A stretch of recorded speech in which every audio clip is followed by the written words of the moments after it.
A 50-year-old Soviet tank versus a modern Russian T-90M. On paper, it's not even a fight. The T-90 has reactive armor, thermal optics, and costs $4 million. The T-64 is older than the crew operating it. But in February 2023, that T-64 won. 3 kills, 90 seconds, 0 losses. The difference?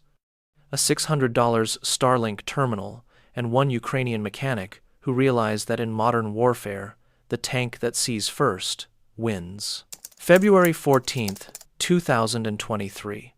Eastern Ukraine, 12 kilometers west of Bakhmut. The T-64 BV sat in a muddy tree line, its reactive armor tiles caked in frozen slush, engine ticking as it cooled. Inside the cramped turret, Senior Sergeant Dmytro Koval pressed his eye against the gunner's sight and saw nothing but white static and the ghost of a thermal signature that had vanished 3 seconds ago. Somewhere out there, a Russian BTR-82 was moving through the fog, and his crew was fighting blind. Lost contact, he muttered into the intercom. Commander Andriy Shevchenko, standing half out of the hatch, lowered his binoculars. The fog was too thick. The radio crackled with fragmented reports from a reconnaissance drone overhead enemy armor, grid 48 UXV. But by the time coordinates were relayed through battalion, verified, and transmitted back down, the target had moved. The kill chain was too slow. Soviet-era doctrine assumed you'd see your enemy at 1,500 meters and engage, but modern war didn't work that way anymore. The enemy was everywhere and nowhere, hidden in tree lines, behind berms, inside villages you couldn't shell without killing civilians. Shevchenko climbed down and kicked the track guard in frustration. "We need eyes," he said to no one in particular.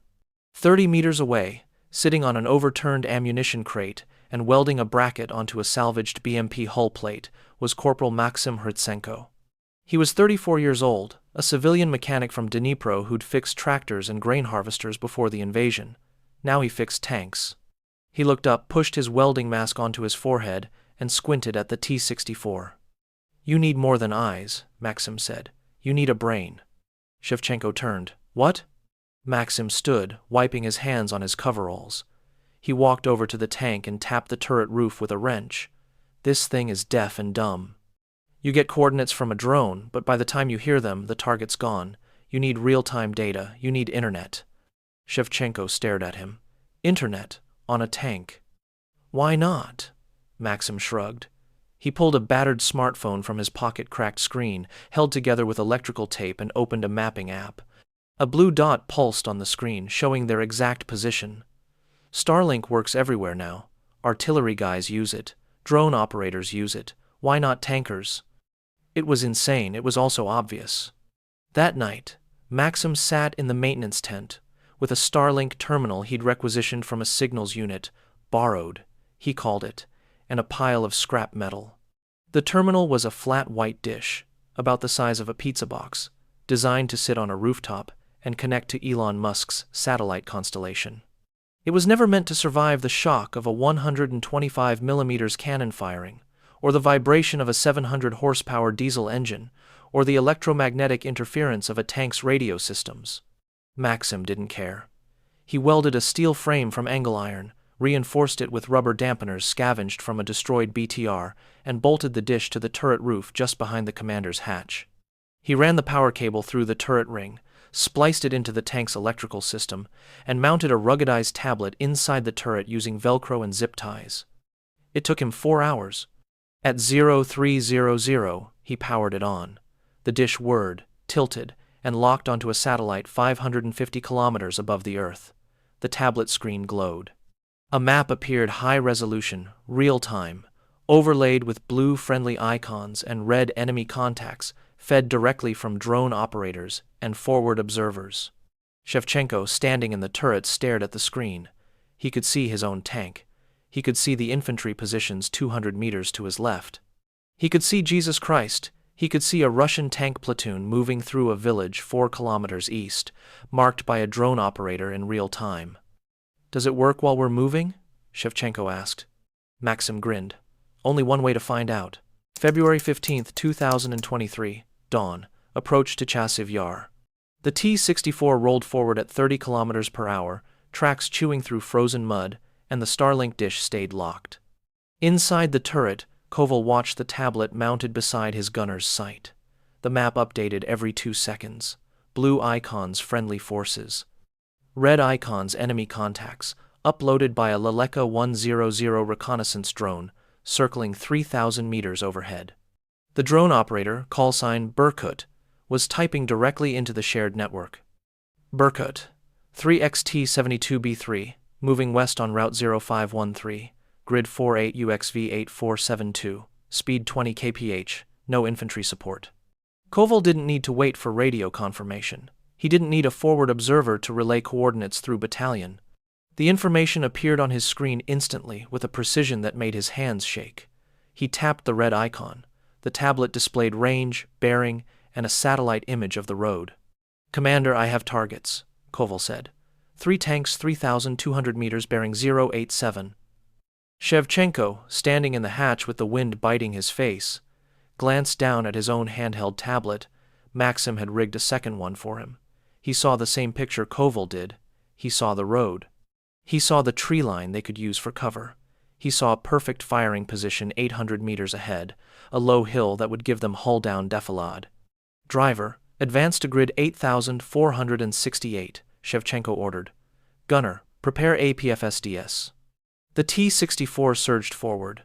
The suspension bucked over a drainage ditch, and Maxim's welded frame groaned but held.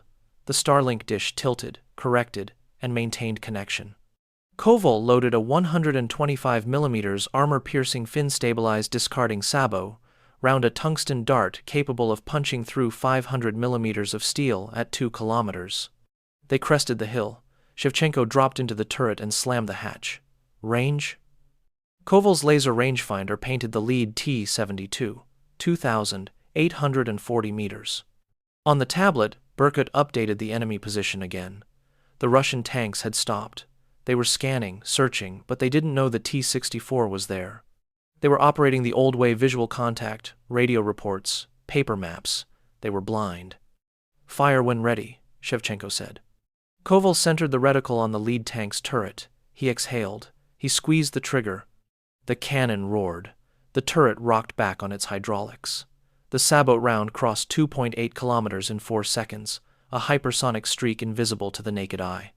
It struck the T-72 just below the turret ring, penetrated the armor, and detonated the ammunition carousel inside. The Russian tank exploded, turret flipping into the air in a fountain of fire and black smoke. "Hit!" Koval shouted. The second T-72 began to turn, its commander desperately trying to locate the threat. Koval was already loading another round. The autoloader cycled. 6 seconds. The gun was ready. "Target 2, 2,820 meters, Koval said. He fired again. Another hit.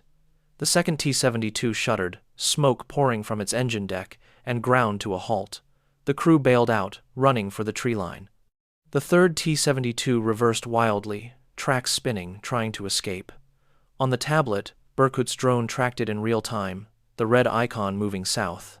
"Berkut, target fleeing.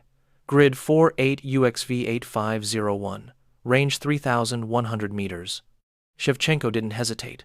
"Driver, reverse slope, gunner, track target 3. The T-64 backed down behind the hill, invisible again. Koval watched the tablet. The Russian tank was running, but it couldn't run from a satellite. He adjusted his aim based on the drone's feed, leading the target. He fired blind, over the hill, using only the data on the screen. The round missed by 30 meters. "Adjust left 50 mils, Berkut typed. Koval corrected, fired again. The third T-72 exploded. Silence. Shevchenko stared at the tablet. 3 enemy tanks destroyed in 90 seconds, at ranges where the Russians never even saw them. No artillery support, no air cover. Just 1 T-64, 1 mechanic's improvised Starlink rig, and a drone operator 15 kilometers away. "Berkut, this is Steel 2, Shevchenko transmitted. 3 kills confirmed, we're RTB. Berkut, understood. Good hunting, Steel 2. What the hell did you just do? Shevchenko looked at Koval, then at the welded Starlink dish visible through the periscope. He keyed the radio. We just invented the future. March 2023. Ukrainian Armored Command, Western Ukraine. The video spread through encrypted Telegram channels like wildfire. Helmet cam footage from Shevchenko's crew, grainy but unmistakable. The tablet screen glowing in the dim turret, red icons updating in real time, the smooth coordination between tank and drone. The 3 kills in 90 seconds. Within a week, every tank battalion commander in the Ukrainian armed forces had seen it. Within 2 weeks, Maxim Hrytsenko was no longer welding brackets in a maintenance tent. He was standing in a briefing room, explaining his improvised system to a room full of colonels and NATO advisors. "It's simple," Maxim said, pointing to a disassembled Starlink terminal on the table. "The dish connects to satellites. The tablet runs a battlefield management app, Delta, Kropiva, whatever you have. Drone operators upload enemy positions. Tank crews see them instantly. No radio delays. No miscommunication. You turn a 1,970 seconds tank into a networked weapons platform." A British liaison officer leaned forward. "And it survives combat conditions." Maxim shrugged. "I've reinforced 17 tanks so far. None of the dishes have failed. The rubber dampeners absorb the cannon shock. The frame is welded steel. It works." A Ukrainian colonel, gray-haired and skeptical, crossed his arms. "And if the Russians jam the signal?" "They can't," Maxim said. "Starlink uses phased array antennas and frequency hopping across the Ku and Ka bands. You'd need to jam the entire sky. They don't have that capability." The room went quiet. The implications were staggering. For decades, NATO had spent billions developing networked warfare systems, Link 16 data links, Blue Force Tracker, integrated fire control. The Americans had put computers in their M1 Abrams tanks. The Germans had done the same with the Leopard 2A7. But those systems cost millions per vehicle and required years of training. Maxim had done it with $600 worth of commercial hardware and a welding torch. By April 2023, over 40 Ukrainian tanks T-64 seconds, T-72 seconds, even a few captured Russian T-80 seconds had been retrofitted with Starlink terminals. Crews called them Wi-Fi tanks. The Russians called them ghosts. Ukrainian armor began operating in ways Soviet doctrine never imagined: dispersed, independent, coordinating through digital networks rather than radio nets. A single tank could receive targeting data from multiple drones simultaneously, cross-reference artillery fire missions, and call in precision strikes without ever breaking radio silence. In one engagement near Kreminna, a Starlink-equipped T-64 destroyed 4 Russian vehicles in 6 minutes using only drone-fed coordinates, never exposing itself to direct fire. The Russian crews never knew what hit them. Their T-90Ms modern tanks with thermal sights, explosive reactive armor, and 125mm smoothbore cannons were technologically superior in every measurable way. But they were fighting blind, relying on visual contact and voice radio, while the Ukrainians saw the entire battlefield in real time. Armor thickness didn't matter anymore, situational awareness did.